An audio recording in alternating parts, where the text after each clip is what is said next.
welcome. I already filmed this clip multiple times, but I wasn't enjoying the way that things were going. Okay, I don't know why I'm trying to give an explanation. Like, if I didn't mention anything, you wouldn't even have known anything. Hi. Welcome to a writing vlog. I wanted to start this because I think it's cool to keep track of progress in my novel, and also I just thought other author tubers videos, it makes me really motivated to work on my own project. And because I haven't been working my project in kind of a long time, I figured it'll be really good to actually try my own method, and maybe keeping my own log will kind of motivate me to keep going, especially in the midst of Camp Nano's coming up. And then after Camp Nano, you have actual NaNoWriMo. If you don't know, National Writing Month. It's kind of a challenge to get a word count in. And I thought, hey, I did Camp Nano this year. Maybe I'd actually finish my draft during it. Crazy idea. Maybe I'd actually finish something for once. For once in my life. Okay. Enough. Okay. Long story short, this Camp Nano, I will be working on my story basically follows my main character. She's a girl that lives in swamp, kind of swampland, nature vibe, lives in a very strict household with her aunt and her cousin, and her aunt's extremely superstitious. And it's a little weird to her, but she's not really gonna question it because it's kind of what she grew up knowing. Her mother passed away when she was little, leaving her only with a ring as token of her actually ever being there.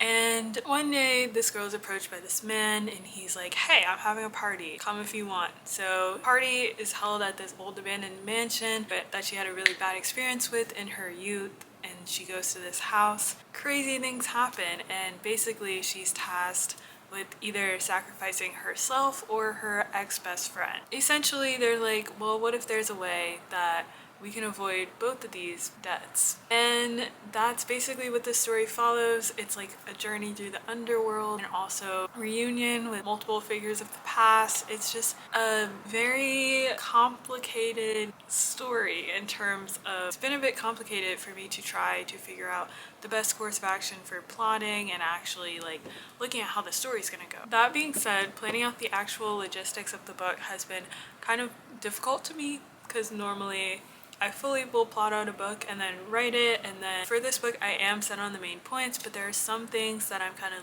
I don't like that much, or it doesn't make sense, or why is this in here? And for those things, I'm trying to iron things out in this second draft. I don't think I mentioned that, but this is my second draft of the book. Read over my first draft, didn't really like the writing. Obviously, you're not gonna like your first draft writing, let's be for real. This is just me trying to make some adjustments, fix some plot points and plot holes as well, and just try to figure things out. So I thought I'd take the next however many minutes I have until my next class to try to work on this book a little bit. I added a couple chapters. I think I'm on chapter 16 out of 30 something right now. My writing schedule has not been followed.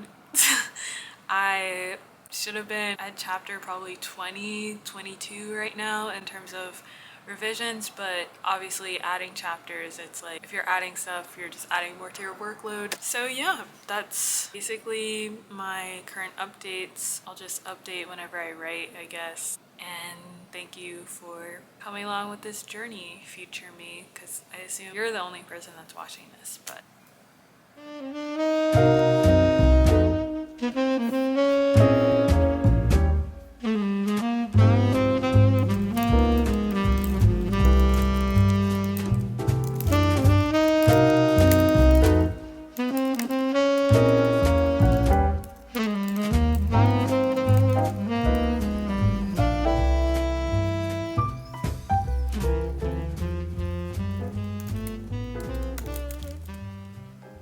I'm currently in a part of my book where the main character and then the love interest are facing off. They're having a little challenge. It's not really a challenge. They both have to find a certain flower to essentially get out of the underworld. So this flower they're looking for in a garden maze labyrinth kind of thing.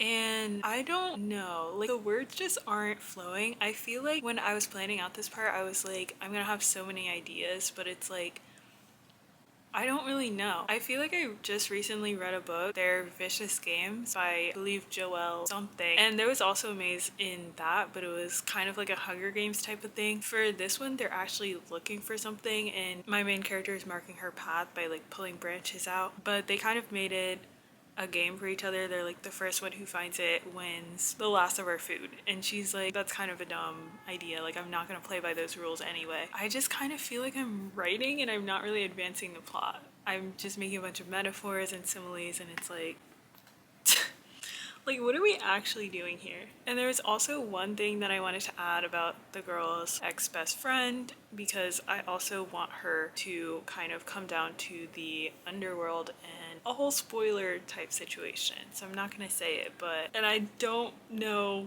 when I was planning on dropping that in. I mean, this is a fun scene to write, I guess, but it's kind of like, I'm just writing. And honestly, you know, sometimes that's just fine. Sometimes you just need to write. It doesn't really have to make sense in terms of the plot. I think just getting the words out onto the paper is a good thing, right? So I'm just gonna keep tapping away at this until I guess something starts to make sense or something starts to advance. But until then, I'm just gonna have fun with it, because that's the point of writing anyway. So.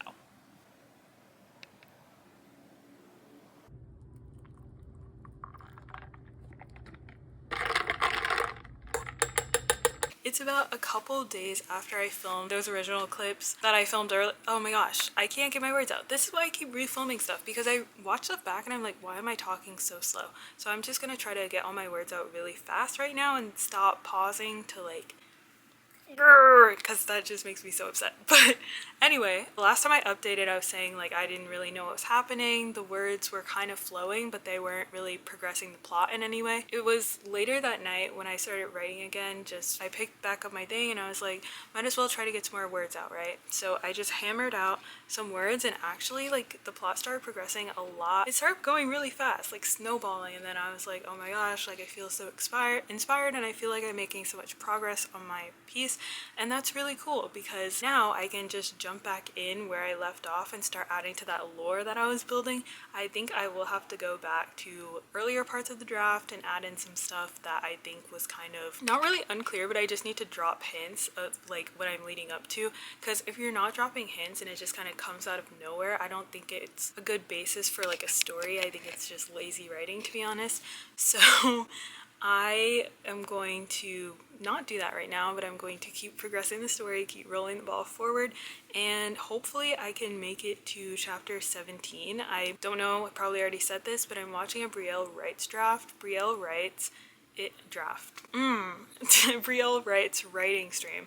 She's one of my favorite author tubers. She's just really inspiring, great filmmaker. I actually think she went to film school, which is probably why her videos are so good.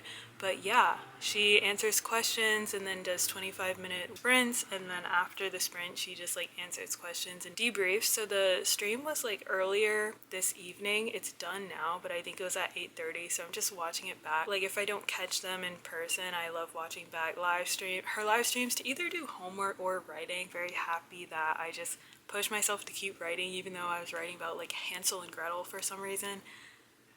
Don't know why that was. I'm still in the maze scene. Two characters are talking and they're like figuring stuff out, and one of the girls like, I can help you get back to like the real earth world instead of the underworld. And so they're having some trouble trusting each other, but that's a really fun dynamic to write, because it's like, you're a nice person, so I want to trust you, but also you give off this air of danger, so I'm not sure if I can actually trust you. I don't know, I just like really like where things are going, and I'm excited to keep working. Yay! Okay, I'll update back when I feel like I've made significant progress. Don't know if that will be tonight, but someday. I am loving this manuscript that I've been reading. I've been annotating, I don't want to expose it, but I've been annotating it on paper.